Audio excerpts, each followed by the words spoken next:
Good Morning Business, le grand entretien.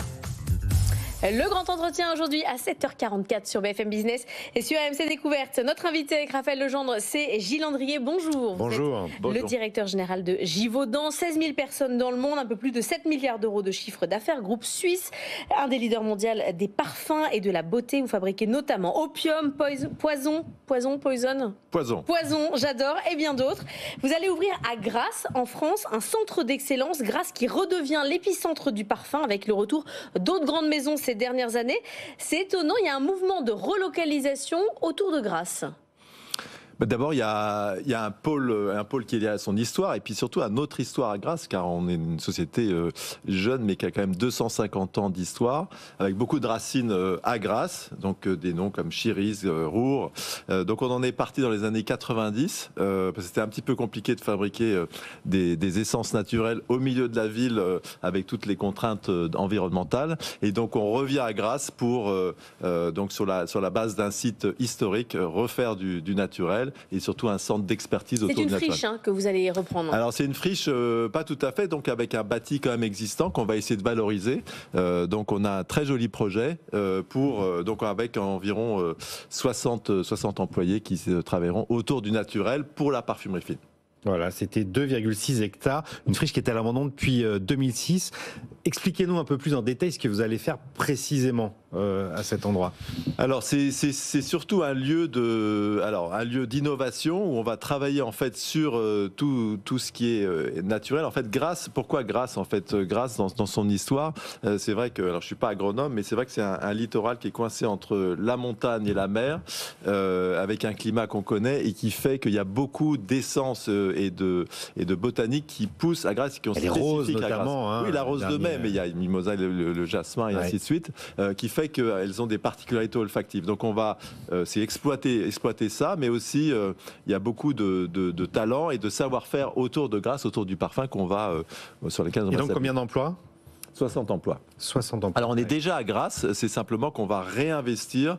Donc on a donc deux sites, un site qu'on avait racheté donc à Albertville, et on va réinvestir pour s'étendre et augmenter nos capacités. Vous venez de publier vos résultats, un bénéfice net qui dépasse le milliard de francs suisses. Vous allez verser un dividende en hausse par rapport à celui de l'année dernière. Qu'est-ce qui a tiré les résultats ? On voit que dans l'industrie du luxe aujourd'hui, tout ce qui est, alors je ne sais pas si on peut mettre le parfum dans les accessoires, mais tout ce qui arrive à côté du luxe fonctionne très très bien, les biens de consommation parallèles. C'est ça qui a fait tirer vos résultats ? Alors nous, la parfumerie fine représente pour nous dans le chiffre d'affaires environ 10% de nos ventes. C'est vrai que alors il y a deux choses qui se passent, enfin beaucoup de choses qui se passent autour de la parfumerie fine. C'est vrai que ce sont des parfums qui portent des marques bien connues, mais qui sont accessibles au niveau du prix, même si effectivement les parfums aujourd'hui coûtent cher, coûtent très cher, beaucoup plus cher, mais ça coûte quand même moins cher qu'un sac à main. Donc c'est un luxe entre guillemets accessible. Ensuite, la deuxième raison, c'est que c'est un luxe où c'est en tout cas le parfum. Alors d'abord, il y a une plage de prix et de marques qui est extrêmement étendue, donc qui est accessible à beaucoup plus de consommateurs qu'avant. Et la grande tendance, si vous voulez, depuis 3-4 ans, c'est les jeunes. Les jeunes, donc les jeunes alpha, Gen Z, 15-17 ans, qui passent leur samedi à exploiter, à explorer tout ce que les parfums ont à offrir. Et puis ensuite, les pays dans le monde, comme le Moyen-Orient, comme la Chine, qui démarrent sur le parfum avec des marques locales. Donc il y a une pénétration beaucoup plus importante autour du parfum de luxe dans le monde entier. D'ailleurs, vous avez ouvert récemment un nouveau site de production en Indonésie. Vous avez agrandi celui au Mexique. Vous êtes une industrie globalisée aujourd'hui.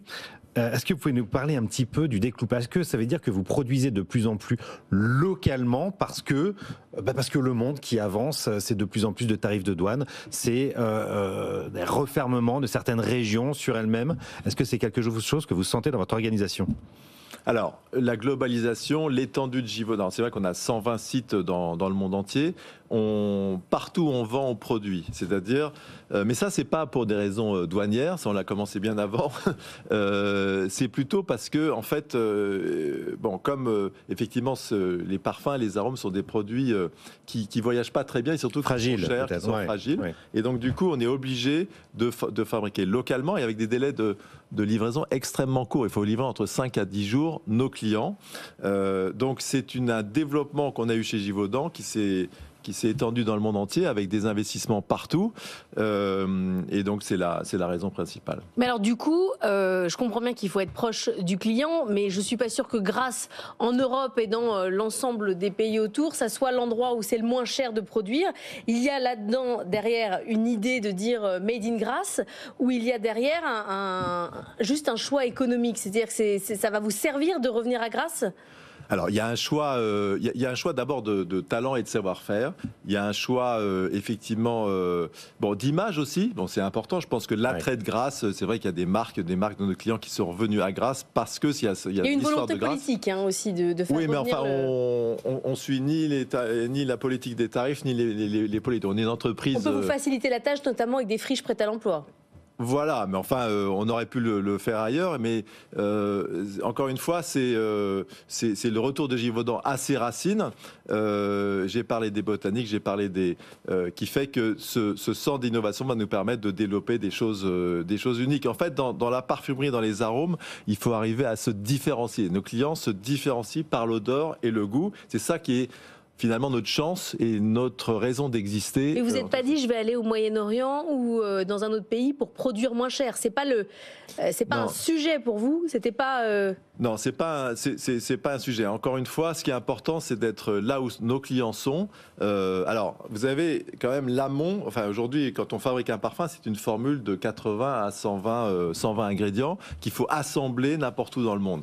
Mais ensuite, vous avez la partie amont qui concerne tous les ingrédients, des ingrédients qui sont naturels, mais aussi des produits de synthèse. Et donc là, on est d'abord conditionné par où est-ce que ça pousse. Donc le vétiver, ça pousse en Haïti, et le patchouli en Indonésie, et la vanille à Madagascar, bien évidemment. Donc ça, c'est une contrainte liée à la nature. Et ensuite, les produits de synthèse qui sont issus de la recherche, parce que c'est extrêmement important d'avoir des molécules de synthèse en parfumerie. C'est ça aussi qui fait toute la créativité pour les parfumeurs dans leur palette. Donc ça, on a effectivement des usines de synthèse qui sont au Mexique, qui sont une en Chine, qui sont en Suisse. Et donc ça fournit et ça alimente la palette du parfumeur. Et donc, il faut effectivement être en termes de compétitivité sur les coûts parce qu'encore une fois, nos clients nous demandent du très bon et pas cher. Et vos clients, les relais de croissance maintenant, ils sont où ? C'est un marché qui est très mature en Europe, évidemment. À l'international, où sont les relais de croissance ? Alors, nous, on a à peu près la moitié de notre chiffre d'affaires qui sont dans des pays à ce qu'on appelle la haute croissance. Donc, alors évidemment, il y a l'Amérique latine qui continuelle. Donc, on a une croissance à 15 à 20% tous les ans depuis 15 ans, 20 ans. On a toute l'Asie, évidemment, la Chine.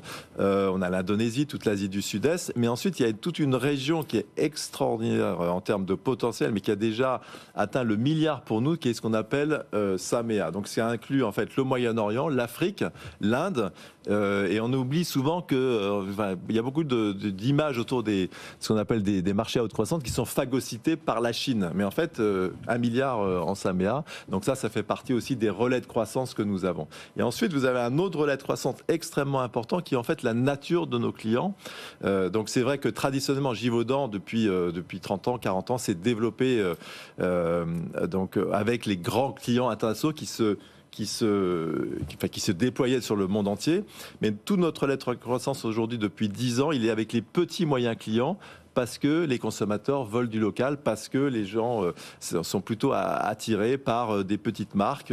Et ça c'est une tendance qui est vraie sur tous les segments de produits. Donc nous, aujourd'hui, les petits moyens clients représentent 55% de notre chiffre d'affaires. À 8h15, notre invité dans la French Tech, il fait de la recherche de molécules thérapeutiques à l'aide de l'IA. Là, c'est sur les médicaments. Est-ce que vous utilisez aujourd'hui, pour votre recherche moléculaire aussi, l'intelligence artificielle ? Alors on a mis en place donc, déjà depuis 10 ans une unité sur l'intelligence artificielle, parce qu'en France on trouve beaucoup de talents, qu'on a redéployé, donc on est au centre de Paris avec une quarantaine de personnes. Donc l'IA, ça s'applique effectivement, ça peut s'appliquer aux molécules, c'est-à-dire qu'en fait toute la magie d'une molécule, c'est comment est-ce qu'elle va sentir. Donc vous pouvez faire des tests à l'infini. On peut faire des tests à l'infini, mais surtout essayer de comprendre et faire des corrélations entre la structure de la molécule et ce que ça va sentir. C'est assez compliqué. Donc l'IA aujourd'hui s'applique aussi beaucoup à la formulation.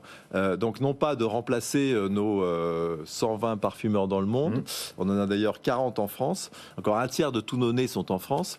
Donc l'objectif, c'est pas de les remplacer par de l'IA, mais d'aider en fait, de prolonger en fait leur capacité avec de l'IA, découvrir des choses dont ils n'avaient pas forcément conscience et ainsi de suite. Donc c'est tout un jeu avec lequel on fonctionne. Vous l'utilisez déjà aujourd'hui, on a des parfums pas en réalité augmentée, mais en Made in IA. Non, ça c'est une image un peu d'Épinal.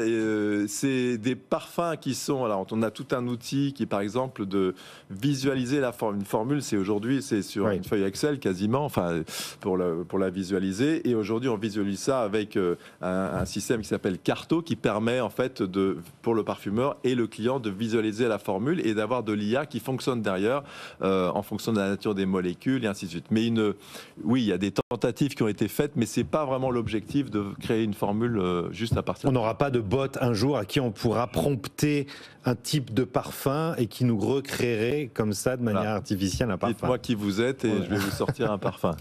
Merci beaucoup Gilles Landriguet d'être venu sur le plateau de Good Morning Business ce matin.